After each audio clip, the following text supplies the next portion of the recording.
Hey, time to talk about raycasts. So raycasts are really important in how ArmSwinger works. There are numerous raycasts used for a couple different things.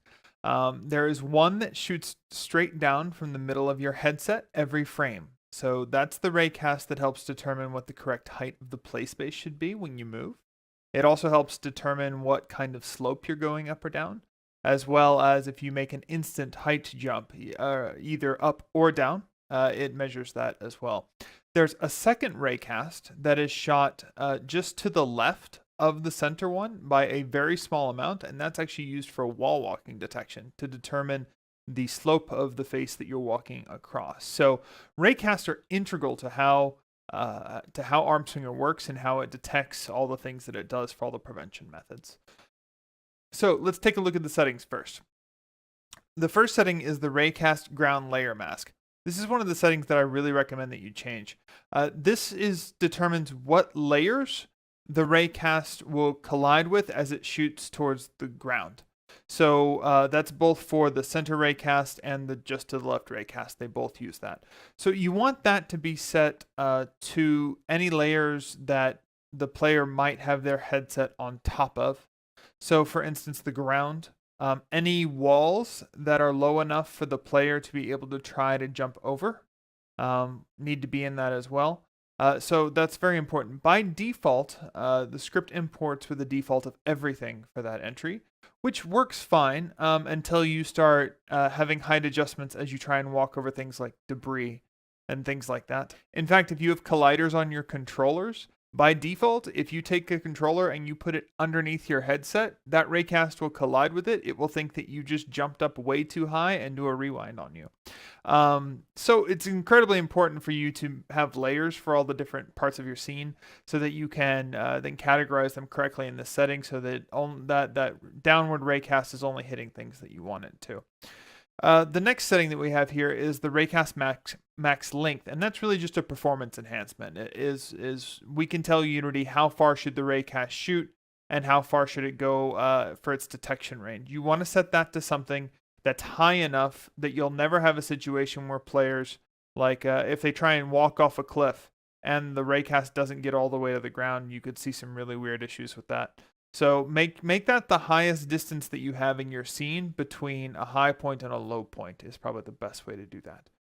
Next one is Raycast average height cache size. This is named a little funny, but let me kind of tell you what it actually does. So this determines the smoothing of your movement as you go over bumpy terrain.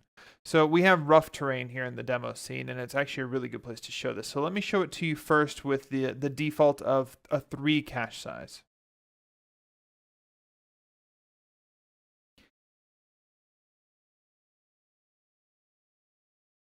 And we'll show it to you again with, say, a 50 cache size.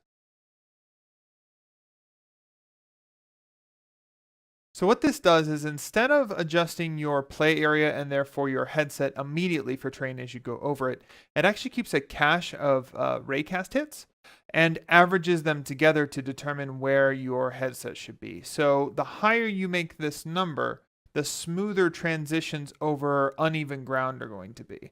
The downside to that is on something like a ramp. If you set this too high, it gets springy because as you move forward, it's still doing an average even though you're going up this ramp. So like your whole body kind of clips into the ramp temporarily, which is kind of unsettling. So it's definitely a balance here for sure.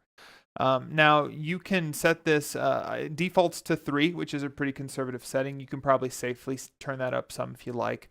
But it will allow you to adjust that feel to how you want it. Now, the right way to deal with this problem in a lot of situations is not to use the mesh of your ground for the height adjustment at all. What I'd recommend that you do is instead of using the ground collider or the terrain collider, is to create an invisible box collider or an invisible mesh collider on top of your uneven ground so that as players are going over it, they will have their height adjusted based on the collider that you created that's invisible, rather than based on the actual ground geometry that they can see. So if you don't make that change, then it will still work fine.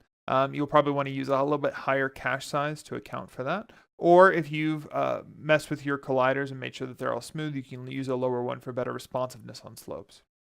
The last setting is Raycast only height adjust while arm swinging.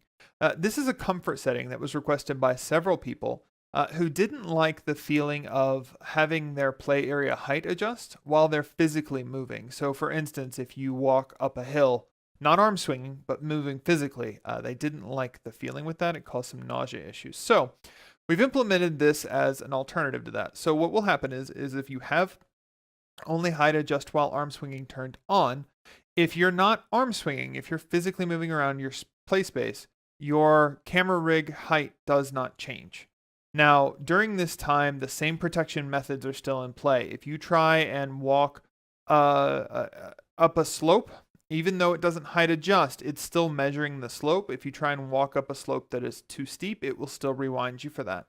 That makes sure that we don't allow players to get into places that they're not allowed to be, even though they have this tweak going on. Wall clipping still kicks in as well. So if the headset runs into something, it will still rewind or push back for that. Hopefully that keeps everything in bounds while also allowing the player the flexibility to be able to move around without having the height adjust if that's more comfortable for them.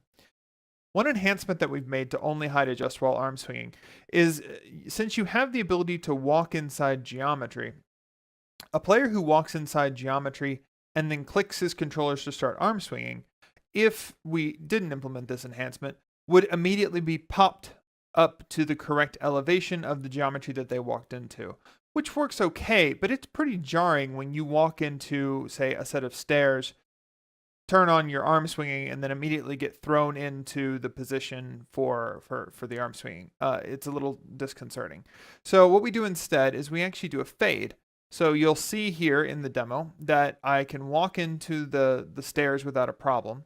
But when I click my hands for arm swinging, my view actually fades out and then fades back in with me in the correct spot.